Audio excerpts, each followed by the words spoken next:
Typically, on a BZTV, presented by Hikari, featuring Fluval episode, we kind of focus on somebody who's big into aquatics. Today, we've got someone who's big into aquatics. He's the nose tackle for the Cleveland Browns and alumni of Baylor, Phil Taylor. Phil, thanks for having us, man. Thank you. I appreciate it. I don't want to call you a fish geek. We won't go that far. You're a big guy.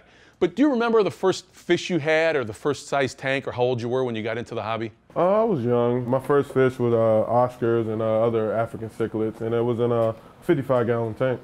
Any reason you had Oscars? They're pretty aggressive, and I'm an aggressive person, so that's why I like them. You know, one of the stories always goes in the hobby that people say if you have a 20 or 30-gallon tank, before it's even set up, you want a 50 or 60-gallon tank. So we're standing by a big tank here. Was it always a dream to have bigger tanks? Yeah, it was, because, I mean, when Dave first put in my 150-gallon, I was already thinking about a bigger one a couple weeks later. So, I mean, it's great when you have a tank because, you know, I mean, it relaxes me, you know, to come sit right here and just to relax and stuff like that. So we're standing here at a 265-gallon tank. Tell us a little bit about what you got inside. In here, we got a, you know, catfish right here. You got an ornate bircher back there. We have a big arowana right there. We have a pike. We have some silver dollars that school together right here, and also a peacock bass right there. So the Dave you're talking about is Dave from Something Fishy. And please tell me that you have a little bit of say in the aquascaping that he's doing. We don't want to all rely on him now. I mean, I have a little bit of saying, but he knows what can go in there and what can't, you know, what fish mix together. So, I mean, I leave it mostly up to him. I would imagine it's a little tough on your side of things because you're aggressive. You want aggressive fish. Not a lot of aggressive fish work well in one system. Yeah, exactly. So you have to, you know, have some aggressive ones, but, you know, some that you know, school and it's not as aggressive, so it'll work out good. Well, this isn't MTV Cribs, but you have windows everywhere in your condo. That's probably a little bit of a challenge, isn't it, when it comes to algae and that in the tank? Yeah, it is a challenge because at first it was on that wall, and then it was just one day I came here, I couldn't even see anything in the tank. But once I got these blinds up and moved it over here, it hasn't been a problem at all. So you got the 265. You have another one. You don't mind us checking it out, do you? No, not at all. We saw the 265. This even has more aquascape, and it's a 110 high. Why do you like it so much? I like this one because it's, you know, it had to be a 110, you know, because the size for my bedroom. And also, you know, I like, you know, colorful fish as well. Just something cool to look at while I'm, you know, laying in bed at night. You know, one of the things that hobbyists, even like in dentist's office and in nursing homes, they have aquariums because it is relaxing, isn't it?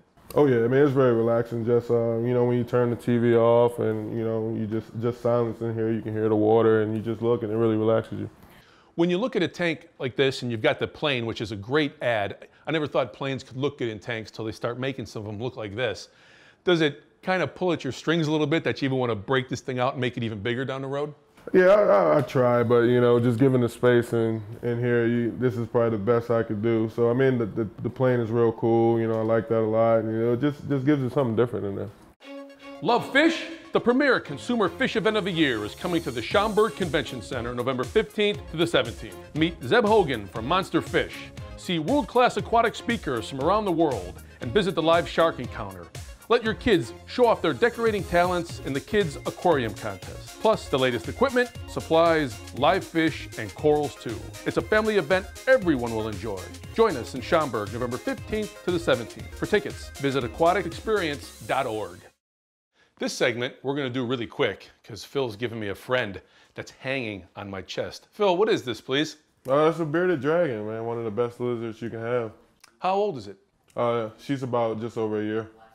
How big do they get? Because I don't want to come here 7 years from now and have this thing hanging from my No, actually, neck. That's probably about full grown right there. So this is a year. The one you have in the cage is about 6 months. 6 months? Yeah. Boy, girl, does it matter? They're both girls because when you have two together, they're more of like a solitary lizard, so they don't like being around other lizards. So it's better to house either a male, female, or two females. You say one of the best lizards to have. Why is that? They're relaxed, you know, they don't do a lot. You can sit there and watch a movie and they'll just, you know, sit there on your chest and relax, you know. You can put a leash on them and walk them if you wanted to. What's typically a size. Is this the first that you've had, or have you had them before in the past? No, it was the first lizards. I thought, you know, a bearded guy should have some bearded dragons, so Touché. it was pretty cool. Nice. So, how much maintenance do they take? It's not that bad at all, actually, because you know, they got the, you know, the dry food they can eat, or you can put, you know, crickets and stuff like that in there, so it's not bad at all. So, bearded dragons, this one's moving up on my body, so we are going to end this segment. But Phil, thank you very much for sharing. All right, man. We're not doing it again. A trip to Phil Taylor's house isn't complete without seeing Phil Taylor's shoe collection. Phil, this is a shoe collection. Yeah, it's kind of a little bit of an obsession. But it's a good obsession because you got it all decorated quite well on the wall. All these obviously fit you. Yeah. I'm not sure you always wear them. I try to wear a different pair every day. What are maybe one or two of your favorite pair? Probably one of my favorite pair are probably going to be these right here. That's why I have two pair of them. But they call them the Space Jams. This is when you know, Jordan wore these in the movie. Oh, in the movie. Space Jam, yeah. So I like those a lot. And probably my next favorite pair will probably be these right here, the LeBrons, the Cannons. So yeah, I have a lot of pair of LeBrons and Jordans. So where is the next wall of shoes going to go? Because obviously you're still collecting. Probably right over there.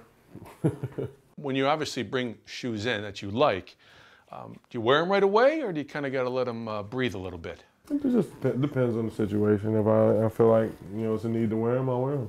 So everybody that's on Instagram and Twitter that say we don't show things that Phil Taylor has, this is it. Plus we have Blue Zoo TV hats that Phil's going to sign a couple, and we'll be giving them away when the show debuts, if you don't mind, sir. No problem at all.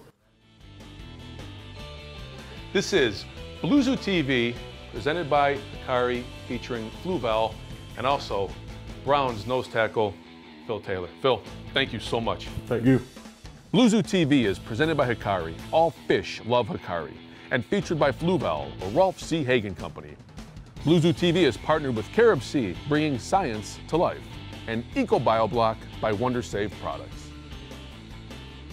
To email the show, go to bluezootv.com and follow us on Twitter @BlueZooTV.